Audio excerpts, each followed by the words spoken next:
All right, after the mess that was the Turning Point USA halftime show, there has been so much conversation about Turning Point USA, partly about the halftime show, but partly about some new revelations about the person currently leading Turning Point USA, Erika Kirk. And so I want to talk about all of this. And before I do, if you're sitting here and you're like, who the hell is this guy? I thought I clicked on the Adam Mockler channel. Don't worry, you did. My name is Chris Mowrey. I now do a daily show here on the Adam Mockler channel. And if you enjoy my type of content or my cadence, make sure you subscribe to me right down below. You guys have been showing so much love on my YouTube channel lately, and truly it means the world. But also make sure you're subscribed to Adam Mockler as well. You can subscribe to both of us right down below. It means a lot. You guys are the best. So I want to hop right into this because after the Turning Point USA halftime show, right? There's a lot more eyes on Turning Point USA, and somebody noticed something that has gone so viral. I want you to take a look at this photo. This is Charlie Kirk, and this photo, which is Erika Kirk in the exact same setup, the exact same position. Everything's exactly the same. What is the difference between these two photos? The only difference is that there's no wedding photo right here behind Erika Kirk. Wedding photo? No wedding photo. And here's the thing, okay? I am actually, and this, you can let me know how you feel about this in the comments down below. Some people are like, Chris, you know, politics is a contact sport. You got to be a little harder. You know, don't be so nice. You know, obviously, we saw what happened to Charlie Kirk, and it was awful. And I don't like to spread a bunch of conspiracies about, you know, somebody who obviously at some level is grieving Charlie Kirk.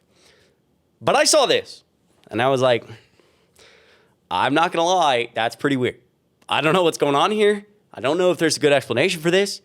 It's the only difference between these two photos. You can let me know what you think of this in the comments down below. And also a video that I have shown here before, but I want to show it again. Some newfound conspiracies about Charlie Kirk, or excuse me, about Erika Kirk. This video going really, really viral on the internet very recently. Take a listen. Hey, Erika, what about the guys you dated before Charlie? I was here for 5 years. I never dated here because I saw vicariously through my roommate how terrible Hey, Erika, what about the guys you dated before Charlie? I was here for 5 years. I never dated here because I saw vicariously through my roommate how terrible it was. You were proposed to by Charlie in 2020. You started dating him in 2018. And 3 years before that, you were dating this guy, Tyler Massey. I mean, you guys would do couples photo shoots. This is still online. And this is only 3 years before you started dating Charlie. He's in heaven.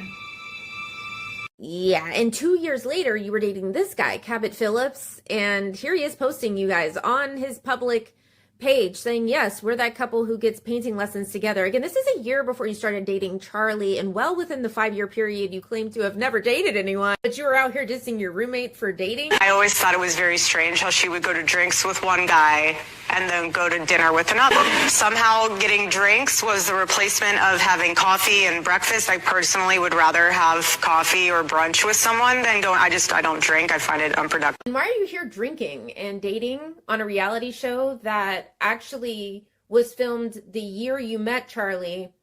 So you obviously were dating. So I'm not understanding your timeline. I mean, you're talking to a guy here who's asking you out on a date and you're taking his number?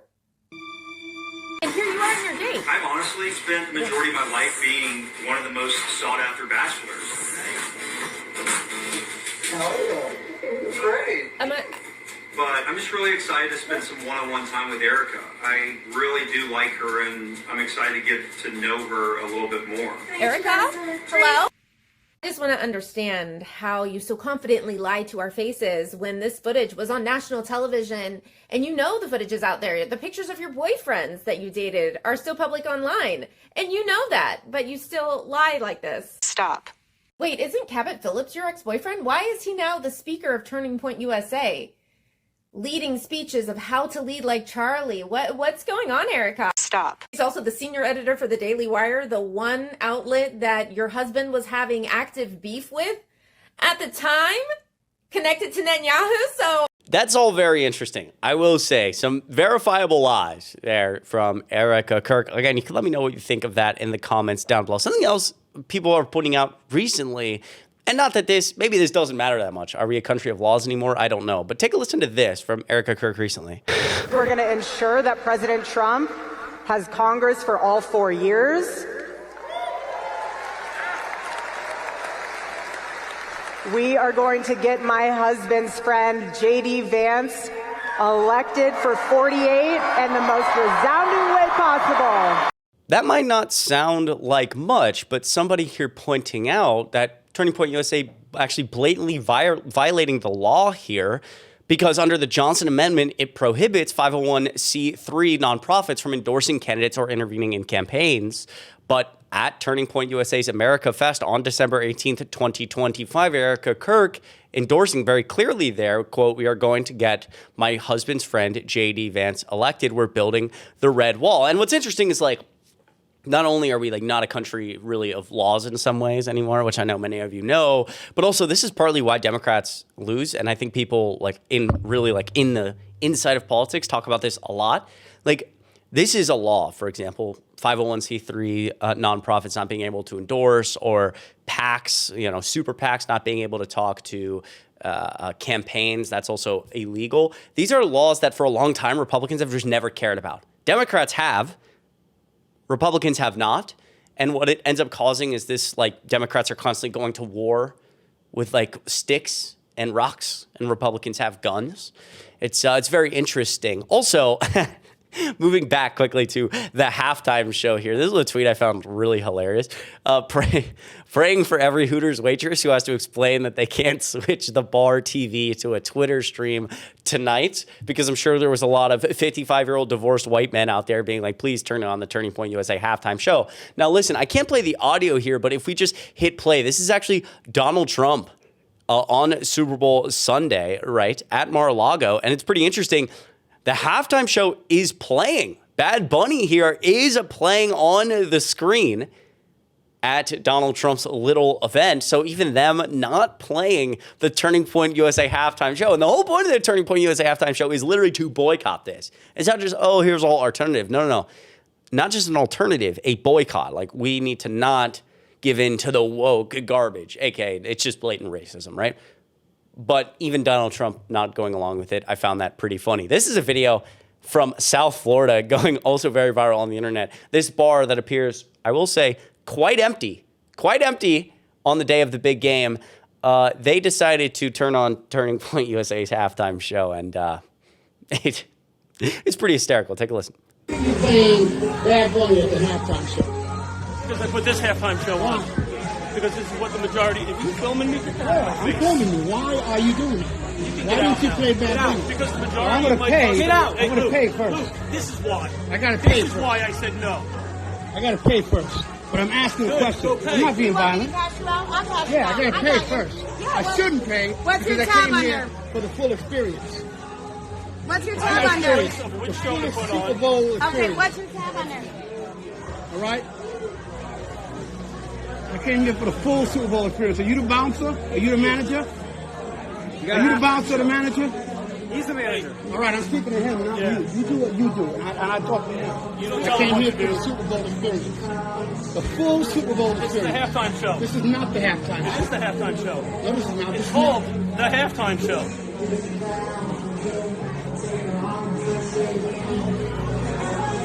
We're at the zoo, and the zoo refuses to play Bad Bunny for some reason during the halftime show. They want to play somebody else. All right? I'm going to put this on my social There media. you go, baby. Good. All right?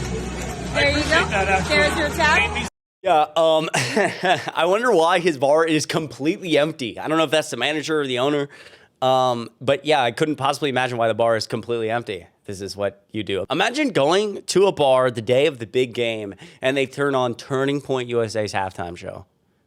I'd lose my I'd be annoyed, right? I'd be annoyed. And to this guy's point, it's like, damn, you go to a bar, full experience of the game, and this guy is turning on Kid Rock, which I remind you, this is who Kid Rock is. One Kid Rock's song Cool Daddy Cool has resurfaced on social media with lyrics about underage girls, and it's sparking backlash ahead of the alternative halftime show he is headlining during Super Bowl Sunday. Turning Point USA, which organized the All-American halftime show, hasn't commented on the lyrics, but the conservative group says it wanted to give a performance option that promotes faith, family, and freedom.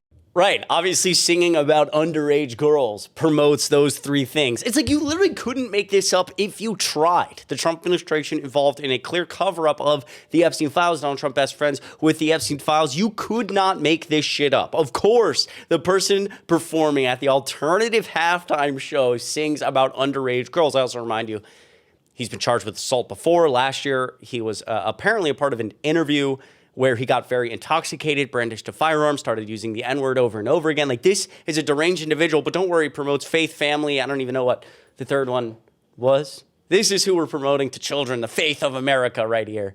Absolutely insane. Also, I made a video about this on my YouTube channel about how cringe this halftime show was, but there was no indication that was given during the Turning Point USA halftime show of whether it was live or where the performances were taking place.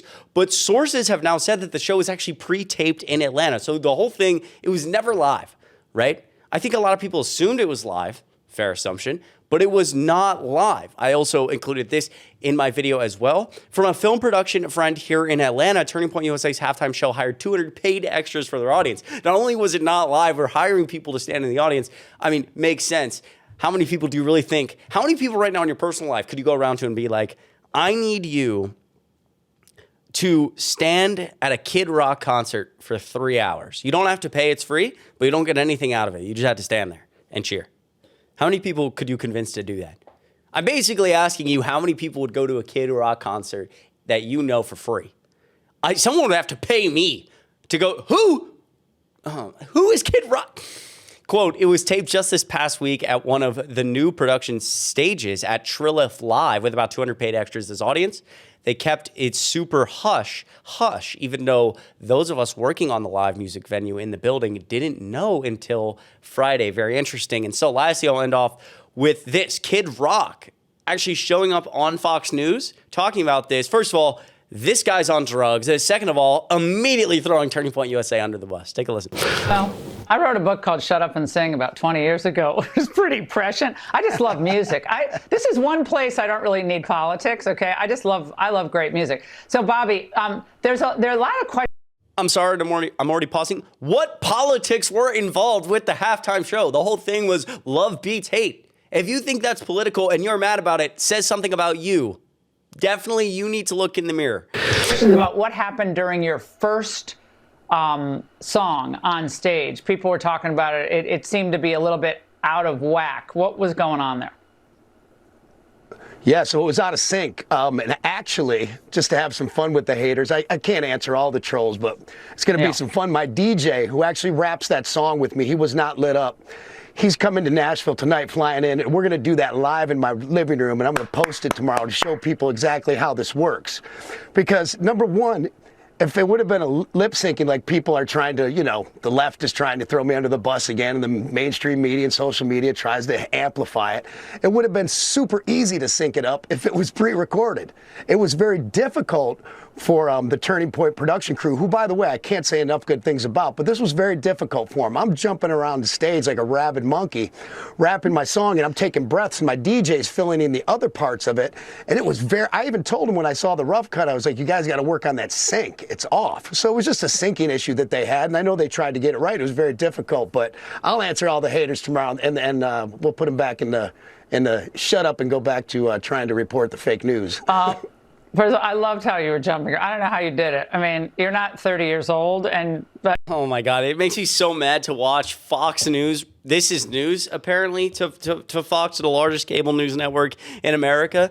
I don't know how you do it. I don't know how, sir, you 50 years old jumping around in jorts, pre-recorded lip syncing, but also like. He literally threw them under the bus. He's like, yeah, they just couldn't figure out how to sync it. It's very difficult, me jumping around. Famously, there has never been another concert where somebody is jumping around and music has to be synced. Never happened before. Kid Rock here really, breaking what we know to be normal in the music industry. That's ridiculous. He's basically just saying, yeah, Turning Point sucks at what they do, so it wasn't my fault.